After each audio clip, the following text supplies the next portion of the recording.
ഇതുപോലെ ജിനുവിൻ്റെ ഒരു വീഡിയോയിൽ ഞാൻ കണ്ടു മുടി വളരാൻ ഹിപ്നോതെറാപ്പി സഹായിക്കുമെന്ന്. അതെൻ്റെ ഹെഡിങ് ഒക്കെ അങ്ങനെ. ഓക്കെ, അതെന്തെങ്കിലും ആയിക്കോട്ടെ. ഞാൻ ചോദിക്കുന്നത് ശരിയാണ്, നമുക്കൊരു ബിലീഫ് സിസ്റ്റം ഉണ്ടെങ്കിൽ അത് നടക്കുമെന്നാണല്ലോ നമ്മൾ പരമാവധി പറയാം. പക്ഷെ ഒരു കാരണവശാലും അതിനൊരു ചാൻസ് ഇല്ലാത്ത ഒരാളിൽ അത് സക്സസ് ആവും? ചാൻസ് ഇല്ലാത്ത കാലം വെച്ചാൽ ഇപ്പോൾ ഹെറിഡിറ്ററി ആയിട്ട് വരുന്ന സംഭവങ്ങളുണ്ടെന്നൊക്കെ വെച്ചാൽ ഫാമിലിപരമായിട്ട് മുടി കുഴിച്ചിട്ടുണ്ടാകുന്ന ആളുകളുണ്ടാകും, സ്വാഭാവികം. മുടിയുടെ കേസ് അല്ല, അതൊരു ചെറിയ കാര്യമല്ല. കാരണം ആളുകളെ സംബന്ധിച്ച് ഇതൊക്കെ ലൈഫുമായി ബന്ധപ്പെട്ടിട്ടുള്ള ഒരു കാര്യമാണ്. സ്ട്രെസ് ആണ് ഏറ്റവും കൂടുതൽ നമ്മുടെ മുടി കുഴിക്കുന്നതിന്റെ ഫസ്റ്റ് റീസൺ. പിന്നെ സ്റ്റൊമക്ക് ഇഷ്യൂസ് ഉണ്ടെങ്കിൽ മുടി കുഴിച്ചിട്ടുണ്ടാകും. ഫുഡ് ഉണ്ടെങ്കിൽ അത് ഫുഡ് എന്തായാലും തന്നെയാണ്, നമ്മുടെ തന്നെയാണ്. അത് സയന്റിഫിക്കലി പറയുന്ന ഒരു കാര്യം. പക്ഷെ സ്ട്രെസ് വരുമ്പോൾ സ്ട്രെസ് ഇൻഡ്യൂസ്ഡ് അലോപേഷ്യ എന്ന് പറയും. സ്ട്രെസ് വെച്ചുണ്ടാക്കുന്ന മുടി കൊഴിച്ചിൽ അലോപേഷ്യ എന്ന് പറയും. അപ്പം അങ്ങനെയുള്ള ആളുകൾ വന്ന് തെറപ്പി ചെയ്ത് പോയിട്ട് സ്ട്രെസ് മാറി കഴിയുമ്പോൾ മുടി വരും. അത് കോമൺ ആയിട്ടുള്ള സംഭവമാണ്. അതിനകത്ത് ഞാനൊരു മാജിക്ക് ചെയ്ത സംഭവം. സ്ട്രെസ് മാറി കഴിയുമ്പോൾ മുടി വളരും, സിമ്പിൾ. സ്ട്രെസ് മാറണം എന്നുള്ളതാണ് വേറെ കാര്യം. പിന്നെ മുടി കൊഴിച്ചിൽ വരുന്ന വേറെ വിഭാഗത്തിലുള്ള ആളുണ്ട്, മുടി തിന്നുന്ന ആളുകളുണ്ട്, പെൺകുട്ടികളുണ്ട്. എത്ര പേര് വാർത്തകളിൽ നമ്മൾ വാർത്ത ചെയ്തിട്ടുണ്ട്. ഇത് അവസാനം വലിയൊരു ബൾക്കായിട്ടൊരു മുടിയൊക്കെ എടുത്ത് എത്ര പേര് ഹീൽ ചെയ്ത് കൊടുത്തു. അതൊരു രോഗാവസ്ഥയും കൂടിയാണല്ലോ അല്ലെ, ഈ മുടി തിന്നുന്നത്. രോഗാവസ്ഥ അല്ലത് കാര്യം. ശരിക്കും പറഞ്ഞാൽ ഇത് അവർക്ക് ചെറുപ്പത്തിൽ കിട്ടിയൊരു ഇഷ്യൂ എന്ന് പറഞ്ഞാൽ, ഞാൻ ഈ കൊച്ചിന് ചെയ്ത് കഴിഞ്ഞപ്പോൾ എനിക്ക് ഇവിടെ അടുത്തുള്ള കൊച്ചു തന്നെയാണ്. ഈ റീസെന്റ് വന്നു പോയതാണ്. അതിന് മുമ്പ് വേറെ 2-3 ദിവസം വന്നിട്ടുണ്ട്. ഈ കൊച്ചിന് നോക്കി തല മുട്ടും മുടിയില്ല, മുടി മൊത്തം പറഞ്ഞു വരും. അതിന്റെ ഇന്റർവ്യൂ എടുത്ത് കിടപ്പുണ്ട്, ടെസ്റ്റിമോണിയൽ വീഡിയോ ആയിട്ട് കിടപ്പുണ്ട്. ആ കൊച്ച് പറഞ്ഞത് അവർ പോകാത്ത സ്ഥലങ്ങളില്ല, ഹോസ്പിറ്റലില്ല, എല്ലായിടത്തും പോയി. കൊച്ചു ഡിപ്രസ്ഡ് ആണ്, എന്ത് ചെയ്യാന്ന് അറിയത്തില്ല. മുടി പതുക്കെ തിന്ന് അവസാനം മുടി ഇല്ലാണ്ടായി. അപ്പോൾ സ്കൂളിൽ ചെന്ന് കഴിയുമ്പോൾ കുട്ടികളെ അടയ്ക്കാൻ എന്താ പ്രശ്നം എന്ന് വെച്ചാൽ ഇവർ കളിയാക്കാൻ തുടങ്ങും. അപ്പോൾ വീണ്ടും ഡിപ്രസ്ഡ് ആയി വെച്ച്, അതായത് മാനസികമായിട്ട് തളരാൻ തുടങ്ങി. പഠിക്കാൻ പറ്റുന്നില്ല, നന്നായിട്ട് പഠിക്കുന്ന കുട്ടിയായിരുന്നു. തെറപ്പി ചെയ്ത് ഞാനിത് എന്താ സംഭവം എന്ന് അറിയത്തില്ല. ഞാൻ ഓപ്പണായി കഴിഞ്ഞപ്പോൾ വളരെ ബാക്ക്ഗ്രൗണ്ടിൽ ചെന്ന് കഴിഞ്ഞപ്പോൾ തീരെ കുറേ കാലങ്ങൾക്ക് മുമ്പ് തന്നെ ഈ കൊച്ചു സ്ട്രെസ് അനുഭവിച്ചിട്ടുണ്ട്. അതായത് വീട്ടിൽ പ്രശ്നമുണ്ടായി, അമ്മയ്ക്ക് ഭയങ്കര സ്ട്രെസ്സുള്ള ആളാണ്, ടെൻഷനും ആങ്സൈറ്റിയും ഉള്ള ആളാണ്. അതേപോലെ തന്നെ അമ്മ ഭയപ്പെട്ട് ഈ കൊച്ചിനും പ്രഷർ കൊടുക്കാൻ തുടങ്ങി പഠിക്കാൻ വേണ്ടിയിട്ട്. അപ്പോൾ ഈ കൊച്ചെന്താ ചെയ്യുന്നത് വെച്ചാൽ ദേഷ്യം ഭയങ്കരമായിട്ട് പേടിച്ചിട്ട് മുറിക്കകത്ത് കയറിയിട്ട് മുടി പറിച്ചു കഴിഞ്ഞിട്ട് ഇതിൻ്റെ അറ്റം കടിച്ചു. ദേഷ്യം കൊണ്ട് കടിച്ചാൽ ആ കടിച്ചതൊരു ഹാബിറ്റായി. കാരണം ആ കടിച്ച സമയം നമ്മൾ ഏത് ഇമോഷൻ എക്സ്ട്രീം ലെവലിൽ നിന്നിട്ടാണോ ആ കാര്യം ചെയ്യുന്നത്, അത് നമ്മൾ ഹിപ്നോട്ടിക് സ്റ്റേറ്റിലായിരിക്കും ചെയ്യുന്നത്. ഡയറക്റ്റ്ലി നമ്മുടെ സബ് കോൺഷ്യസ് മൈൻഡ് അത് റിസീവ് ചെയ്യും. അങ്ങനെ ആ സാധനം കടിച്ചു. പിന്നെ അത് ഓട്ടോമാറ്റിക്കലി ഇഡിയോമോട്ടർ റെസ്പോൺസ് എന്ന് പറയുന്നത്, ആ കൊച്ചു പോലും അറിയാതെ സ്ട്രെസ്സ് വരുന്ന സമയത്ത് തന്നെ മുടി പറിച്ച് തിന്നാൻ മതി. ആ ഇഷ്യൂ എടുത്ത് കളഞ്ഞു. പിന്നീട് ഞാൻ 1.5 ആഴ്ച കഴിഞ്ഞ് തിരിച്ചു വന്ന് നോക്കിയപ്പോൾ ഇതിലൊക്കെ പതുക്കെ മുടി വളരാൻ തുടങ്ങി കൊച്ചിൻ്റെ. ഇപ്പൊ തല നിറച്ച് മുടിയുണ്ട് കൊച്ചിന്. എനിക്കറിയാം ഒരു കുട്ടി, എൻ്റെ കുട്ടിയുടെ കൂടെ പഠിക്കുന്ന ഒരു കുട്ടി പേപ്പർ തന്നെ. അത് പേപ്പർ എങ്ങനെയാന്ന് വെച്ചാൽ നമ്മുടെ ഈ നോട്ട്ബുക്ക് ഉണ്ടല്ലോ, അത് പൊതിയുന്ന മറ്റേ ബ്രൗൺ പേപ്പറില്ലേ, അതിന്റെ മേളിലൊരു പ്ലാസ്റ്റിക് കോട്ടിംഗ് ഉണ്ട്, അതെടുത്ത് കഴിക്കും. പക്ഷെ ഈ പറഞ്ഞ പ്രശ്നങ്ങളൊന്നും ആ കുട്ടിയെ പൊതുവെ ജനറലി പുറത്തുനിന്ന് കാണാൻ പറ്റില്ല. പക്ഷെ ആ കുട്ടിയുടെ അമ്മ വളരെ ഇതായിട്ട് എന്നോട് പറഞ്ഞാണ്, കുട്ടി ഇതിങ്ങനെ ചെയ്യും. ഡോക്ടറെ അടുത്ത് പോകുന്നുണ്ട്. ഡോക്ടറെ അടുത്ത് പോയപ്പോഴാണ് ഇത് മനസ്സിലായത്, മണ്ണ് തിന്നും, ഈ സാധനം കഴിക്കും. അപ്പം നമുക്ക് അറിയില്ല ഇതിന്റെ ഒരു സാധനം. ഞാൻ പറഞ്ഞപ്പോൾ അത് റിലേറ്റബിൾ ആയിട്ട് തോന്നി. ഇതുപോലെ എന്തെങ്കിലും ഇതേപോലെ ഇഷ്യൂസാണ്. നമ്മൾ ഹാബിറ്റ് ഫോർമേഷൻ എപ്പോഴാണ് ചെയ്യുന്നത്? ചെറുപ്പകാലം എന്ന് പറഞ്ഞാൽ നമ്മൾ ഹാബിറ്റ് ഫോർമേഷൻ ഉണ്ടാകുന്നത്. ആ സമയത്താണെങ്കിൽ നമ്മുടെ പ്രശ്നങ്ങൾ മുഴുവൻ തുടങ്ങുന്നത്. എല്ലാവർക്കും ഉണ്ട് habit formation starts from the childhood അല്ലേ? ഒരു 30 വയസ്സായി കഴിയുമ്പോഴേക്കും ഒരു വ്യക്തി ഹാബിറ്റ് ഫോംഡായി, അയാൾ ആ വ്യക്തിയായിട്ട് രൂപീകരിക്കപ്പെട്ടിട്ടുണ്ടാവും. 30 വയസ്സ് വരെ അയാളുടെ ലൈഫിലേക്ക് കിട്ടുന്ന കാര്യങ്ങൾ മുഴുവനും സേവ് ആയിട്ടുണ്ടാവും.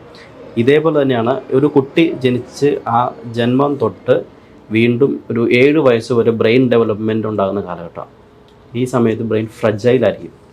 എന്ത് ആ കൊച്ചിനോട് പറയുന്നത്, എന്ത് സിറ്റുവേഷനിൽ ആ കൊച്ച് കടന്നു പോകുന്നു, അത് സംഭവിച്ചിരിക്കും. അത് ലൈഫിൽ അത് സേവ് ആയിട്ടുണ്ടാവും.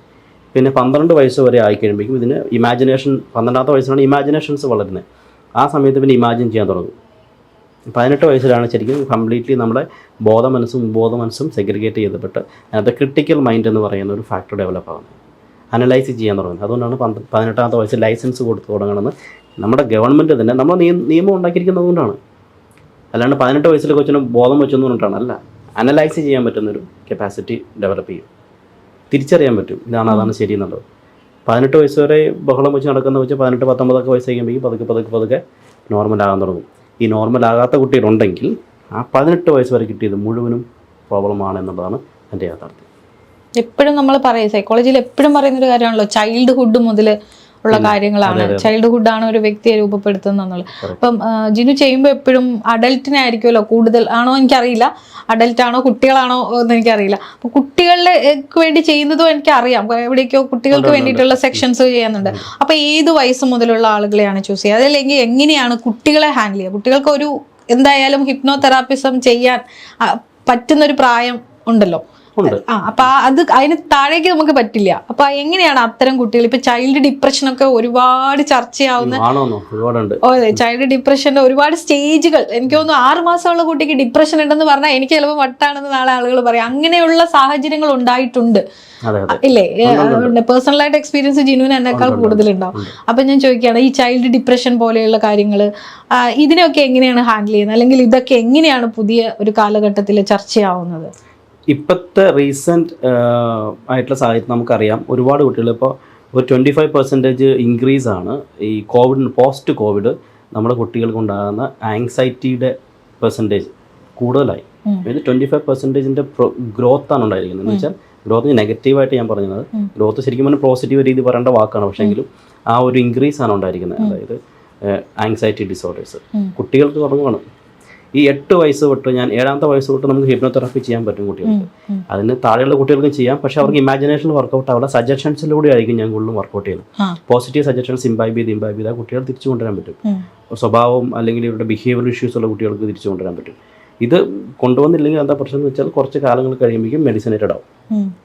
കുട്ടികൾ മെഡിസിനേറ്റഡ് ആയി കഴിഞ്ഞാൽ പിന്നെ അത് അറിയാലോ, മെഡിസിൻ കഴിക്കുന്നതുകൊണ്ട് തെറ്റുണ്ടോന്നല്ല ഞാൻ പറഞ്ഞത്, പക്ഷേ മെഡിസിൻ കഴിക്കാൻ എൻ്റെ ഒരു നെഗറ്റീവ് സൈഡ്സ് ഏത് കാര്യമാണല്ലോ നമുക്കറിയാലോ. മെഡിസിൻ കഴിച്ചാൽ നെഗറ്റീവ് സൈഡ് സ്വാഭാവികമായിട്ടും ഉണ്ടാകും. അപ്പോൾ ഇതേപോലെ കുട്ടികൾക്ക് ഉണ്ടാകാം.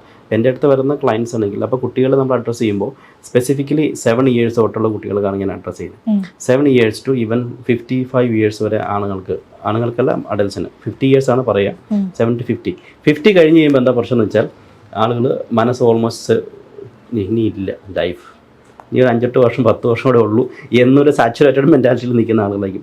ഒരു 60 വയസ്സ് വരെ ജീവിച്ചാൽ മതി എന്ന് ചിന്തിക്കുന്ന ആളുകളാണ് നമ്മുടെ നാട്ടിൽ കൂടുതൽ പ്രഷർ എടുക്കാൻ പറ്റത്തില്ല. അപ്പോൾ മൈൻഡ് സെറ്റ് ആയിട്ടുണ്ടാവും. പിന്നെ അങ്ങനെ അതിന് ശേഷം നമുക്ക് ഇവർക്ക് തെറാപ്പി ചെയ്ത് കഴിഞ്ഞാൽ ഈ മൈൻഡ് സെറ്റ് ഉള്ളതുകൊണ്ട് ഇവർക്ക് റിസീവ് ചെയ്യില്ല. ഞാൻ പറയാറുണ്ട്, അങ്ങനെ വരുമ്പോൾ ആളുകൾക്ക് ചിലർ നിർബന്ധിച്ച് പറയും കുഴപ്പമില്ല സാർ എനിക്കിത് വേണം എന്ന് പറഞ്ഞിട്ട് 70-75 വയസ്സുള്ള ആൾ 80 വയസ്സുള്ള ചെയ്തിട്ടുണ്ട്, പക്ഷേ എഫക്റ്റീവാണ്. ഞാൻ പറഞ്ഞതൊരു കണ്ടീഷൻസ് ആണ്. ഇപ്പം 7 ഇയേഴ്സ് ടു 50 ഇയേഴ്സ് വരെ നമ്മൾ ഐഡിയലി ചെയ്യുന്നതാണ് തെറാപ്പി. അപ്പോൾ ഈ കുട്ടികൾക്ക് മെയിൻലി ഫോക്കസ് ചെയ്യുമ്പോൾ ഇവരുടെ ഇഷ്യൂസ് സാധാരണ വരുമ്പോൾ ഞാൻ ആദ്യം അഡ്രസ്സ് ചെയ്യുന്നത് പേരൻസിനെ ആയിരിക്കും. കാരണം ഒരിക്കലും ഒരു കൊച്ചിന് തന്നെ പ്രശ്നം ഉണ്ടാവില്ല. അതിൻ്റെ 100% റെസ്പോൺസിബിലിറ്റി പേരൻസിനാണ്. ഞാൻ സ്കൂളിൽ ക്ലാസ് എടുക്കാൻ പോകുമ്പോൾ അധ്യാപകർ പറയും കുട്ടികൾക്ക് ക്ലാസ് എടുത്ത് തരുമെന്ന് ചോദിക്കും. ഞാൻ എടുത്ത് തരില്ല. ഫസ്റ്റ് പേരൻസ് ആൻഡ് ടീച്ചേഴ്സ്, അതിനുശേഷം കുട്ടികൾക്ക് എടുത്തിട്ട് കാര്യമുള്ളൂ. കാരണം ഇത് കൊടുക്കുന്ന ഇവരല്ലേ. ഒരു കുട്ടിക്കും ഒരു അനലൈസ് ചെയ്യാൻ പറ്റത്തില്ല. അപ്പം അനലൈസ് ചെയ്യാൻ പറ്റാത്ത കാലഘട്ടത്തിൽ ആ കൊച്ചിനെ റിസീവ് ചെയ്യുന്ന മുഴുവനും പേരൻസ് സൈഡിൽ നിന്നായിരിക്കാം, ടീച്ചേഴ്സിൻ്റെ സൈഡിൽ നിന്നായിരിക്കും. അപ്പോൾ അവിടുന്ന് പ്രോബ്ലം അഡ്രസ്സ് ചെയ്താലേ നടക്കുകയുള്ളൂ. അപ്പോൾ അങ്ങനെ വരുമ്പോൾ പ്രോബ്ലം നമ്മൾ സെർച്ച് ചെയ്ത് ചെന്ന് കഴിയുമ്പോഴായിരിക്കും വീട്ടിലെ പ്രശ്നത്തെയും തുടങ്ങും. പിന്നെ ആ ഇഷ്യൂ പിന്നെ കൊച്ചിനോട് നമ്മൾ പതുക്കെ കൺവിൻസ് ചെയ്ത് ഹിപ്നോസിസ് ചെയ്തിട്ട് അതിനെ കൺവിൻസ് ചെയ്ത് കൊണ്ടുവന്ന് കഴിഞ്ഞാൽ ഓക്കെയാണ്. അങ്ങനെയാണ് കുട്ടികളെ അഡ്രസ്സ് ചെയ്യുന്നത്.